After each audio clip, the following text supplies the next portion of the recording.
Good afternoon, Yiyun LI. Good Thank you afternoon. for having accepted this interview with lecturama.fr. We are pleased to have the opportunity to ask you a few questions regarding your book Plus doux que la solitude, recently published by Editions Belfond. It's your third book. What deeply moving and numbing book. Wow.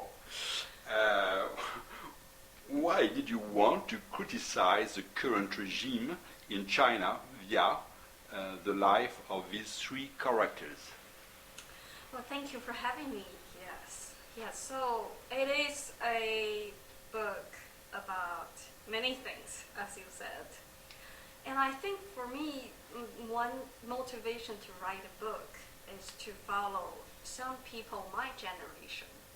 And so you see these characters pretty much grew up the same time I grew up in Beijing, and they live in the same neighborhood, or they live in the neighborhood I'm familiar with, and I want to see how their personal history intersect with the national history of China in the past 20 years. So specifically, a big thing happened in their life was Tiananmen Square in 1989. There was Tiananmen Square. That was the biggest historical event in their life until then. But the event compared to what happened in their life, personal life, was not the biggest one. So the biggest one in their life was this poisoning case. Someone was poisoned. Yeah.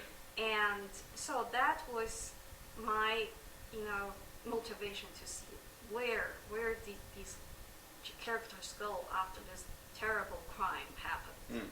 But it's completely fictional. It is fictional, okay. Yes.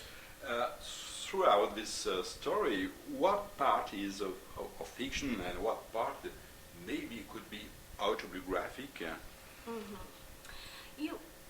I think the characters, the plot, everything is fictional. I would say memories came from me.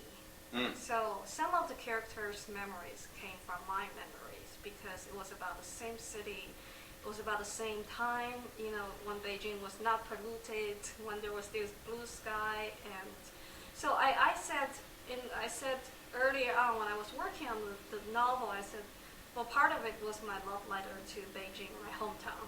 So that part I would say autobiographical. But that part was very hidden. It was not obvious in the novel. In the novel, it was really about the three characters growing up and going through their lives. Do you think Tiananmen events haven't been enough told? Do you wish to give a particular outlook via your book? I think the reason for Tiananmen Square to be in here was it happened alongside the personal history of these characters. But I don't want it to be the focal point because anytime a historical event like that happened, things get simplified. There's a right and wrong, there's a black and white, and there's less curiosity about what really happened among these people. So my situation was this one character who was poisoned. She was an activist in Tiananmen Square. Yeah.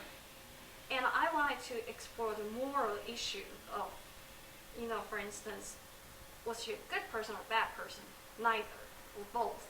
So a lot of moral ambiguities around this time. And I think when people, both in the West and in China, when they talk about Tiananmen Square, it was a horrible thing. But people sometimes forget there are a lot of moral ambiguities. And the novel is my way to say, well, there are more than, what we thought